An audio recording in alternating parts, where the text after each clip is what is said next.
Hi ಎಲ್ರಿಗೂ ನಮಸ್ಕಾರಗಳು. SC cook ಚಾನಲ್ಗೆ ಎಲ್ಲರಿಗೂ ಕೂಡ ಅದರದ್ದು ಸ್ವಾಗತ. ಇವತ್ತಿನ ನನ್ನ ವಿಡಿಯೋದ ರೆಸಿಪಿ ಬಂದು ಟೆಂಡರ್ ಚಿಕನ್ನ ಮೆಣಸಿನ ಸಾರು. ಈ ಹಿಂದೆ ಕೂಡ ನಾನು ಇದನ್ನು ಮಾಡಿ ತೋರಿಸಿದ್ದೇನೆ, ಆದರೆ ಇವತ್ತು ವ್ಯತ್ಯಸ್ತವಾಗಿ ಮಾಡಿದ್ದೇನೆ. ಯಾಕಂದರೆ ಒಂದೇ ರೀತಿಯಲ್ಲಿ ಬೇರೆ ಬೇರೆ ಥರ ಸಾರು ಕೂಡ ಮಾಡ್ಬೋದಲ್ವ.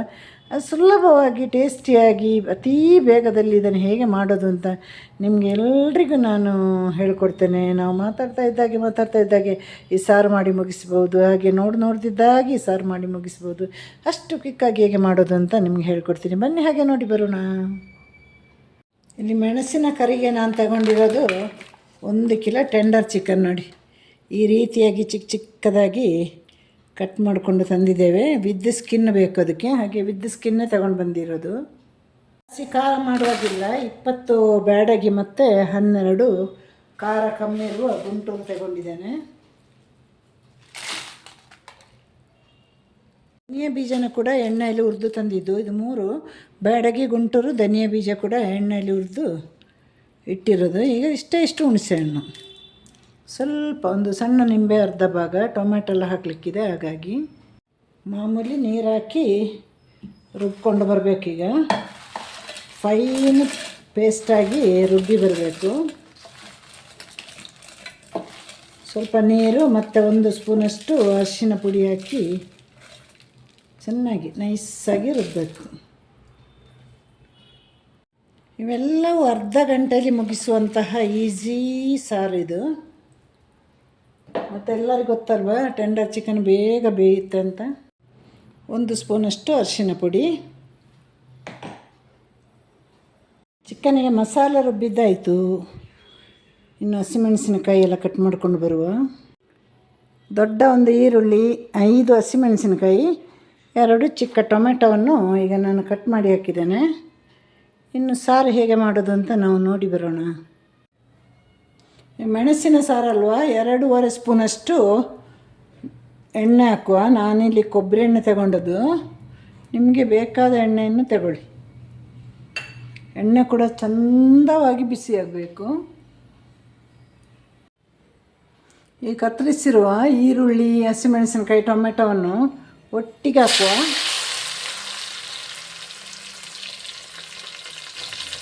ಹಾಕಿ ಚೆನ್ನಾಗಿ ಫ್ರೈ ಮಾಡಬೇಕೀಗ. ಒಳ್ಳೆ ಫ್ರೈ ಆಗಬೇಕಿದು.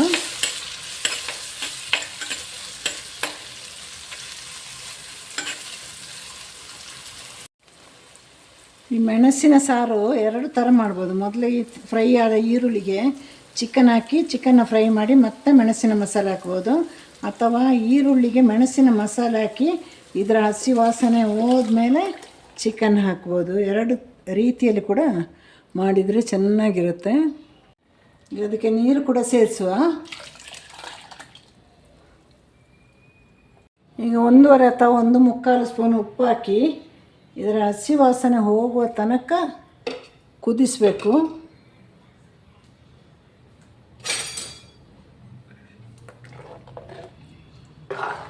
ಪೂರ್ತಿಯಾಗಿ ಹಸಿ ವಾಸನೆ ಹೋದ್ಮೇಲೆ ಚಿಕನ್ ಹಾಕಿ ಒಂದು 15 ನಿಮಿಷ. ಟೆಂಡರ್ ಅಲ್ವಾ, ಬೇರೆ ಚಿಕನ್ ಆದರೆ ಇನ್ನು ಸ್ವಲ್ಪ ಜಾಸ್ತಿ ಸಮಯ ಹಿಡಿಯುತ್ತೆ. ಟೆಂಡರ್ ಆಗಿದ್ದಕ್ಕೆ ಒಂದು 15-20 ನಿಮಿಷ ಬೆಂದರೆ ಸಾಕಾಗುತ್ತೆ.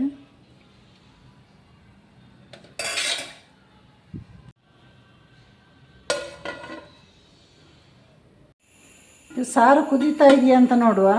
ನೋಡಿ, ಚೆನ್ನಾಗಿ ಕುದೀತಾ ಇದೆ. ಈಗ ನಾವು ತೆಗೆದಿಟ್ಟ ಚಿಕನ್ ಹಾಕುವ. ಚಿಕನ್ ಈ ಸಾರೊಳಗಡೆ ಬೇಯಲಿ. ಒಂದು 10-15 ನಿಮಿಷದಿಂದ 20 ನಿಮಿಷವರೆಗೆ ಹೀಗೆ ಬೇಯಲಿ. ಇನ್ನೇನು ಒಗ್ಗರಣೆ ಹಾಕಲಿಕ್ಕಿಲ್ಲ, ನಾವು ಫಸ್ಟ್ ಒಗ್ಗರಣೆ ಹಾಕಿದ್ದೇವಲ್ಲ. ಇದು ಕೋಳಿ ಮೆಣಸಿನ ಸಾರು ಅಂತ ಹೇಳೋದು ನಮ್ಮ ಕಡೆ ಎಲ್ಲ.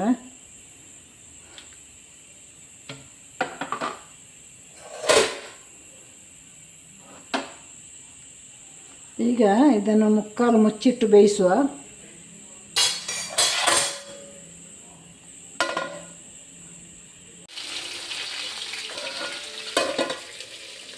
ಈಗ ಕರಿಬೇವು ಸೊಪ್ಪು ಹಾಕಿ ಒಂದು 5 ನಿಮಿಷ ಇದನ್ನು ಬೇಯಿಸೋಣ.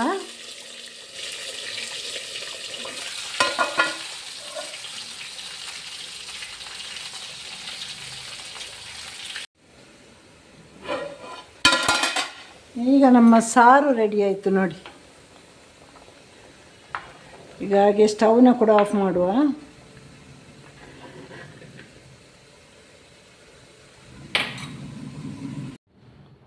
ಹಾಗೆ ನಮ್ಮ ಟೆಂಡರ್ ಚಿಕನ್ ಮೆಣಸಿನ ಸಾರು ರೆಡಿ ಆಯಿತು. ತುಂಬ ಬ್ಯೂಟಿಫುಲ್ಲಾಗಿ ಬಂದಿದೆ. ಎಲ್ಲ ಅರ್ಧ ಗಂಟೆಯಲ್ಲಿ ಮುಗಿಸಿದಂತಹ ಒಂದು ಟೇಸ್ಟಿ ಸಾರು. ಮನೆಯಲ್ಲಿ ಖಂಡಿತವಾಗಿ ಇದನ್ನು ಹೀಗೆ ಮಾಡಿ ನೋಡಬೇಕು. ಟೆಂಡರ್ ಚಿಕನ್ ಅಂದರೆ ಅದರಲ್ಲಿ ಫ್ಯಾಟ್ ಇರೋದಿಲ್ಲ. ಆಮೇಲೆ ಬಹಳ ಎಳೆ ಕೋಳಿ ಅಲ್ವಾ, ಹಾಗಾಗಿ ಅದರ ಸ್ಕಿನ್ ಹಾಕಿದರೆ ಏನೂ ತೊಂದರೆ ಆಗೋದಿಲ್ಲ. ಈ ಬ್ರಾಯ್ಲರ್ ಸ್ಕಿನ್ನೆಲ್ಲ ಹಾಕಬಾರ್ದು, ಅದರಲ್ಲಿ ಫ್ಯಾಟ್ ಜಾಸ್ತಿ ಇರುತ್ತೆ. ಹಾಗೆ ಅತೀ ಬೇಗನೆ ಮನೆ ಮಸಾಲೆಯೊಂದಿಗೆ ಇದನ್ನು ಹೇಗೆ ಮಾಡಿ ಮುಗಿಸೋದು ಅಂತ ನಿಮಗೆಲ್ರಿಗೂ ನಾನು ಇವತ್ತು ಈ ವಿಡಿಯೋದಲ್ಲಿ ತೋರಿಸಿದ್ದೀನಿ. ಹೀಗೆ ಮಾಡಿ ನನಗೆ ಕಮೆಂಟ್ ಮಾಡಿ, ಲೈಕ್ ಮಾಡಿ, ಶೇರ್ ಮಾಡಿ, ಸಬ್ಸ್ಕ್ರೈಬ್ ಮಾಡಿ. ಮತ್ತಷ್ಟು ಒಳ್ಳೆಯ ವಿಡಿಯೋಂದಿಗೆ ಬರ್ತೀನಿ. ನಿಮ್ಮದೆಲ್ಲ ಪ್ರೀತಿ ಪ್ರೋತ್ಸಾಹ ಎಲ್ಲವೂ ಇರಲಿ. ಎಲ್ರಿಗೂ tata, bye bye, see you, take care. ಇನ್ನೊಂದು ಹೊಸ ವಿಡಿಯೋದೊಂದಿಗೆ ಬರ್ತೀನಿ. ಅಲ್ಲಿ ತನಕ ನನ್ನ ಈ ವಿಡಿಯೋಗೆ ಸಪೋರ್ಟ್ ಮಾಡ್ತಾಯಿರಿ. Tata once again. ಇವತ್ತಿನ ದಿನ ಎಲ್ಲರಿಗೂ ಕೂಡ ಚೆನ್ನಾಗಿರಲಿ.